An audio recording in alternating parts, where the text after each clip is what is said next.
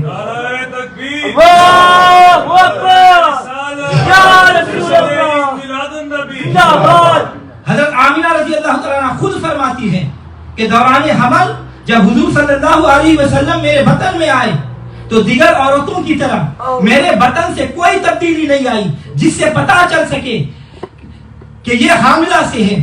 اس کی وجہ علماء اکرام یہ بیان فرماتے ہیں کہ لوگ اس بات کو عیب شمار کرتے تھے کہ کوئی کسی عورت کی طرف اشارہ کر کے کہے کہ فلاں عورت امید سے ہے, جیسا کہ آج بھی یہی معمول ہے. تو اللہ تعالیٰ نے پسند نہیں فرمایا کہ میرے پیارے محبوب کی ماں کی طرف کوئی اشارہ کر کے ایسی کوئی بات کہہ سکے. اور حضرت عبد المطلب حضور صلی اللہ علیہ وسلم کے دادا جان فرماتے ہیں کہ وقت ولادت میں حرم کعبہ میں تھا, میں نے دیکھا کہ تمام بت گر گئے, کعبہ مقام ابراہیم کی طرف جھک گیا. میں بہت حیران ہوا تو آواز آئی مصطفیٰ مختار آ گئے جن کے ہاتھوں کفر مٹے گا اور مجھے بتوں کی نجاست سے پاک کیا جائے گا. یہ کعبہ کی آواز تھی. اور حاشیہ سیرت حلبیہ میں یہ ہے کہ میں اپنے پوتے کی زیارت کے لیے بیت اللہ سے حضرت عبداللہ کی گھر کی طرف روانہ ہوا. جب دروازے پر پہنچا تو کسی غیبی طاقت نے مجھے اندر جانے سے روک دیا. میں نے کہا کہ میرے محروم بیٹے کے گھر بچہ پیدا ہوا ہے, مجھے دیکھنے کیوں نہیں دیا جا رہا.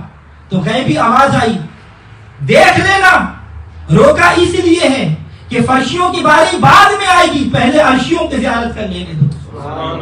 تو حضرات اکرامی توجہ چاہوں گا, بچہ امیر کا ہو یا غریب کا پیدا ہوتا ہے تو اس کو غسل دیا جاتا ہے, مگر ہمارے آقا علیہ السلام مغسول شدہ پیدا ہوئے, غسل شدہ پیدا ہوئے, کیونکہ ہر بچہ پلید پیدا ہوتا ہے اور مصطفیٰ صلی اللہ علیہ وسلم پاک پیدا ہوئے.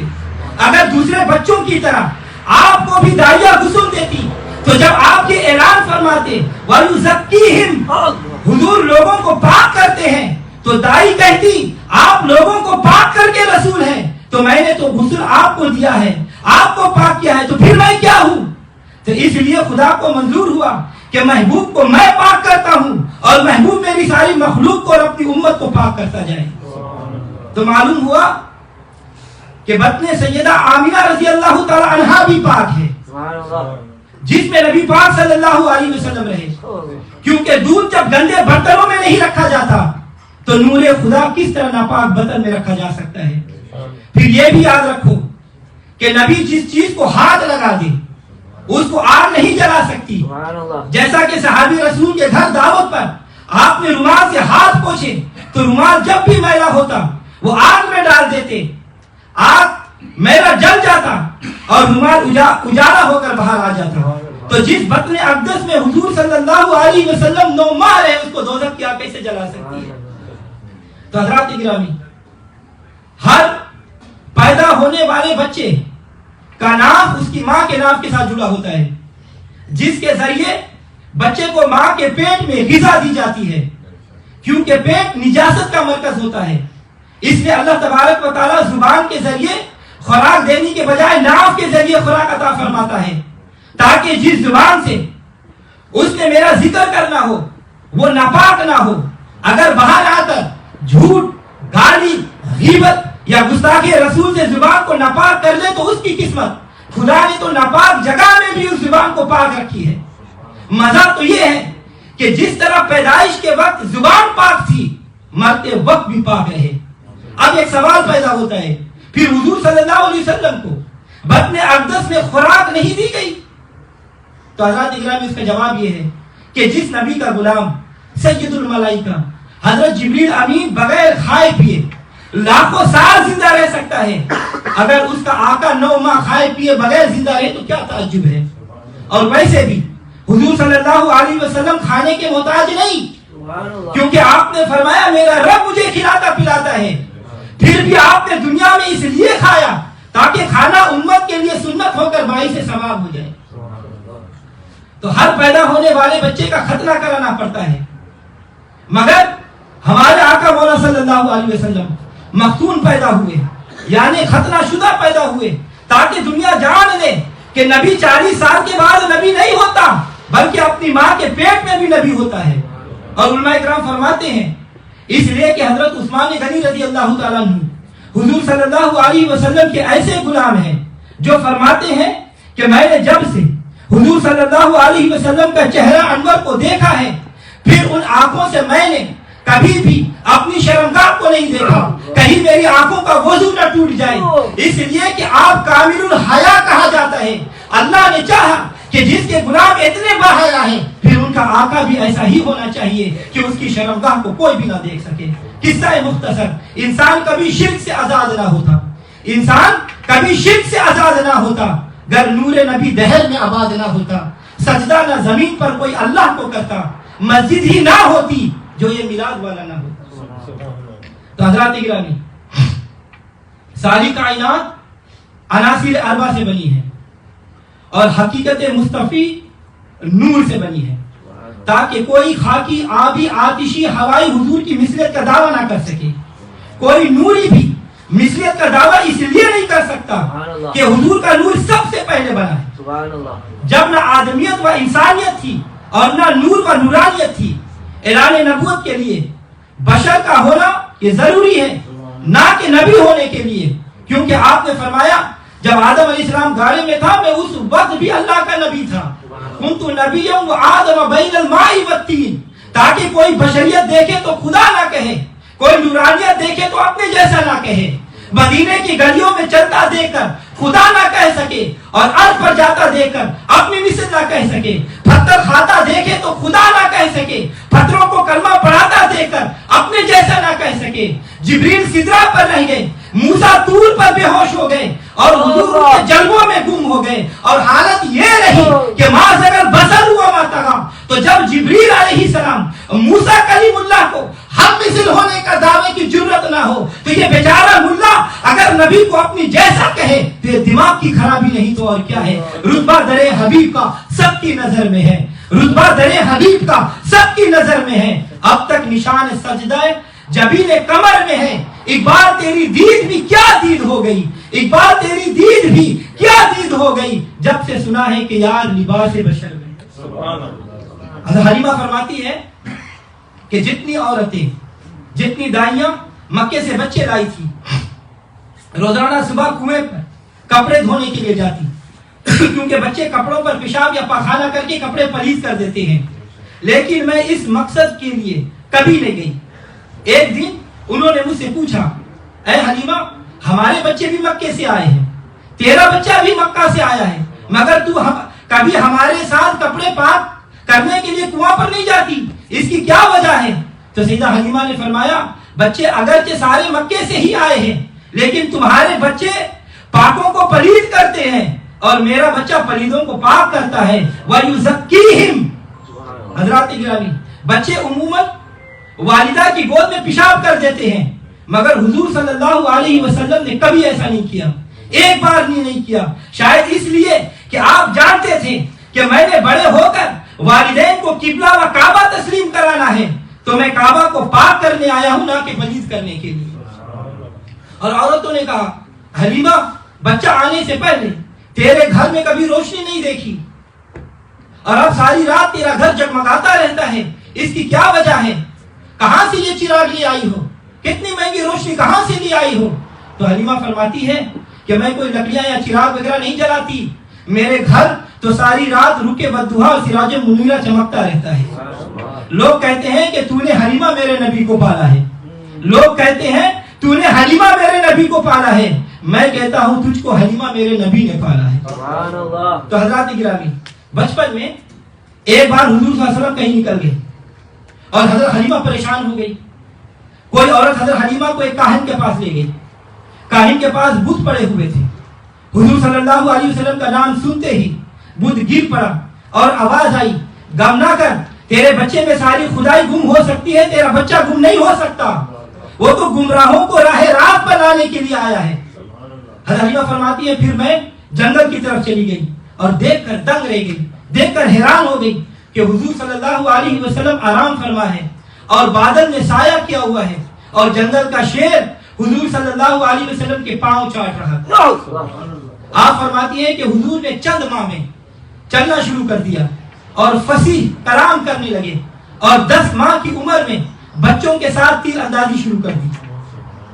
حضرات گرامی، ایسا کیوں نہ ہو کہ جس کو دریائے معرفت میں غسل دے کر بھیجا گیا ہو، ماں نگر کا کاجل لگا کر بھیجا گیا ہو، جو ناف بریدہ پیدا کیا گیا ہو، دوسرے لوگ آ کر یہ سارے کام کرتے ہیں اور حضور صلی اللہ علیہ وسلم یہ سارے کام کر کے آئے ہیں، کیونکہ پہلے نبیوں کی ظاہری عمریں زیادہ تھی اور امتیں تھوڑی تھی، اس لیے آپ صلی اللہ علیہ وسلم نے جھولے میں زیادہ وقت نہیں دیا، کیونکہ آپ کی امت اکیلی تمام امتوں کی مجموعی تعداد سے بھی کئی زیادہ تھی، لہذا آپ کو زیادہ کام کرنا تھا اور پھر آپ نے کر کے دکھایا۔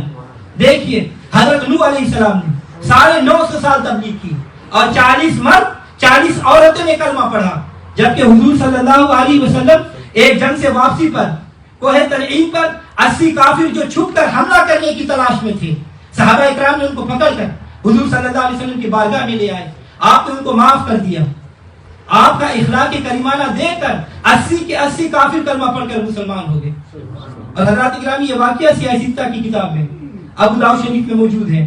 حضرت عباس حضور صلی اللہ علیہ وسلم کے چچا ہیں، فرمایا کہ میں نے ایک بار حضور صلی اللہ علیہ وسلم سے عرض کیا، حضور میں نے آپ کو بچپن میں ایک عجیب بات دیکھا تھا کہ آپ جھولے میں تھے اور آپ انگلی ہلاتے تھے، تو آپ جدھر انگلی لے جاتے چاند ادھر ہی چلا جاتا۔ آپ صلی اللہ علیہ وسلم نے فرمایا کہ چچا، اس سے زیادہ عجیب بات یہ ہے کہ میں اپنی ماں کے پیٹ میں لوہے قلم پر چلنے والی قلم کی آواز کو سنا کرتا تھا، دور و نزدیک کے سننے والے وہ کان لال کرامت پہ لاکھوں سلام۔ اور باقی رہا یہ کہ چاند ایسا کیوں کرتا تھا، تو اس کا جواب سرکار اعلیٰ حضرت عظیم البرکت مجدد دین و ملت شاہ احمد رضا خان فاضل بریلوی رحمۃ اللہ علیہ فرماتے ہیں، چاند جھک جاتا جدھر انگلی اٹھاتے مہد میں، کیا ہی چلتا تھا اشاروں پر کھلونا نور کا، کھیلتے چاند سے بچپن میں آقا اس لیے خود سراپا نور تھے اور وہ تھا کھلونا نور کا۔ تو ہم مٹی کے ہیں اور ہمارے والدین ہمیں کھلونے بھی مٹی کے لا کر دیتے ہیں، اور ہمارے آقا چونکہ خود سراپا نور تھے، اس لیے آپ کو اللہ تبارک و تعالیٰ نے نور ہی کا کھلونا عطا فرمایا۔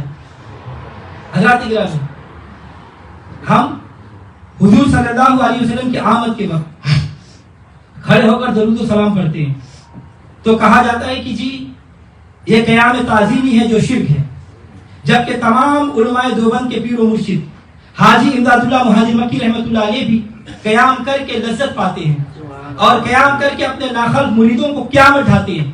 حضور صلی اللہ علیہ وسلم کی آمد پر کھڑے ہونا یہ سنت صحابہ ہے، کیونکہ آپ صلی اللہ علیہ وسلم کی حجرے مبارک پر پردہ ہوتا تھا، جب نماز کے لیے اقامت ہوتی تو آپ حیا علی الصلاۃ حیا علی الفلاح پر اٹھ کر مسجد میں تشریف لاتے، تو آپ کو دیکھ کر تمام نمازی تعظیم کے لیے کھڑے ہو جاتے، اور اسی حدیث سے فقہا نے اس مسئلہ کا استنباط فرمایا ہے کہ نماز کے لیے امام اور مقتدی حیا علی الصلاۃ کے وقت کھڑی ہو اور قامت الصلاۃ کے وقت نیت شروع کر دیں، تاکہ صحابہ اکرام کے قیام تعظیم کی بھی یاد تازہ ہو جائے اور مصطفیٰ صلی اللہ علیہ وسلم کی آمد پاک کا نقشہ بھی ذہن میں آ جائے۔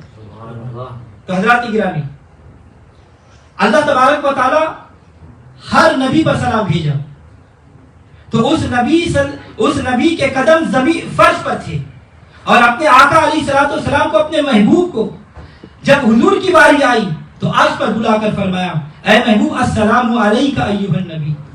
اور میلاد کو نہ ماننا اور سیرت کی بات کرنا ایسے ہی ہے کہ کوئی قرآن کو مانے اور فاتحہ کا انکار کر دے، کیونکہ اگر سیرت ایک کتاب ہے تو اس کا پہلا باب میلاد ہے۔ ارے زاہد تنگ نظر، تو نے جس بزم کو بدعت سمجھا ہے، میلاد نبی کی ہر محفل عنوان عبادت ہوتی ہے۔ جو لوگ میلاد کے قائل نہیں، شاید اس لیے کہ ان کا عقیدہ ہے کہ حضور 40 سال کے بعد نبی ہوئے ہیں، تو ہم میلاد منا کر ان کو بتاتے ہیں کہ ہمارا عقیدہ کم از کم 40 سال پرانا ہے، کیونکہ ہم اپنے آقا کو پیدا ہوتے ہی نبی مانتے ہیں۔ کنت نبیم و آدم بین الماء والطین، ارے اعلان نبوت سے پہلے کے 40 سال تو کافر بھی مانتے تھے، تم نے کون سا تیر مان لیا؟ وہ پہلے 40 مانتے تھے، تم بعد والے 30 مانتے ہو، اور ہم 40 بھی مانتے ہیں اور 30 بھی مانتے ہیں۔ اور ہر نبی اپنے اپنے دور میں حضور صلی اللہ علیہ وسلم کو نبی مان رہا ہے، کیونکہ ان کو حکم ہے لتؤمنن بھی۔ صحابہ اکرام نے یہ مسئلہ پہلے ہی حل کروا دیا، عرض کیا متى وجبت لك النبوة یا رسول اللہ، آپ نے فرمایا کنت بین آدم بین الروح والجسد، اور خدا اپنے محبوب کو اپنے جلوے دکھانے کے لیے تکلیف فرمائے، کیونکہ حضور صلی اللہ علیہ وسلم کے علاوہ کس میں تاب تھی کہ خدا کے جلوے دیکھ سکے؟ خر موسیٰ سعیدا، اور سبحان الذی اسریٰ میں فرق صاف بیان کر دیا۔ فرق مطلوب و طالب میں دیکھے کوئی، قصہ طور و معراج یہ سمجھے کوئی بے ہوش جلووں میں گم ہے کوئی، کس کو دیکھا یہ موسیٰ سے پوچھے کوئی، آنکھ والوں کی ہمت پہ لاکھ کو سلام۔ تو حضرات اکرام، یہ آئینہ دیوار میں ہوتا ہے تو اس میں تصویر تو نظر آتی ہے مگر وہ بولتی نہیں، بولے گی تب جب آپ بولیں گے۔ مصطفیٰ صلی اللہ علیہ وسلم آئینہ ہے جس سے جمال خدا نظر آتا ہے، بولتے تب ہے جب خدا بولتا ہے۔ اور اگر کوئی کہے کہ وفات بھی اسی دن ہوئی تھی، حالانکہ یہ غلط ہے۔ آپ صلی اللہ علیہ وسلم کی وصال 2 ربیع الاول ہے، ولادت 12 ربیع الاول ہے۔ جیسا کہ لوگ کہتے ہیں کہ وفات بھی اسی دن ہوئی تھی، تو یہ امر عید ہونے سے مانے نہیں ہے، کیونکہ کتاب مثلا سیاہ ستہ کی کتاب میں نسائی شریف میں یہ حدیث موجود ہے، آپ صلی اللہ علیہ وسلم مبارک نے فرمایا کہ تمہارے دنوں میں سے افضل ترین دن جمعہ کا ہے، اس میں آدم علیہ السلام پیدا ہوئے اور اسی دن ان کا وصال ہوا۔ اس کے باوجود بھی جمعہ کو مسلمانوں کے لیے عید قرار دے دیا گیا۔ جب آدم علیہ السلام کی پیدائش کا دن عید کا دن ہے تو مصطفیٰ صلی اللہ علیہ وسلم کے یوم ولادت کو کیوں نہ عیدوں کی عید کہا جائے؟ تو جب آدم علیہ السلام کا وصال جمعہ کو عید ہونے سے نہیں روکتا تو حضور صلی اللہ علیہ وسلم کی وفات بھی میلاد النبی کی خوشیوں سے رکاوٹ نہیں بن سکتی۔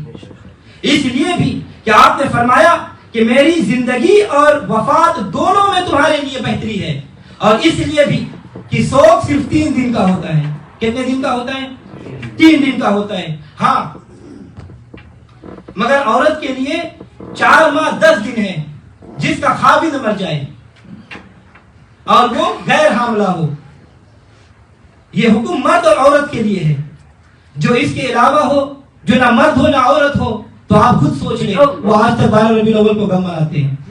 رتبہ در حبیب کا جس کی نظر میں ہے، رتبہ در حبیب کا جس کی نظر میں ہے، اب تک نشان سجدہ جبین کمر میں ہے۔ ایک بار تیری دید بھی کیا دید ہو گئی جب سے سنا ہے کہ یار لباس بشر میں ہے۔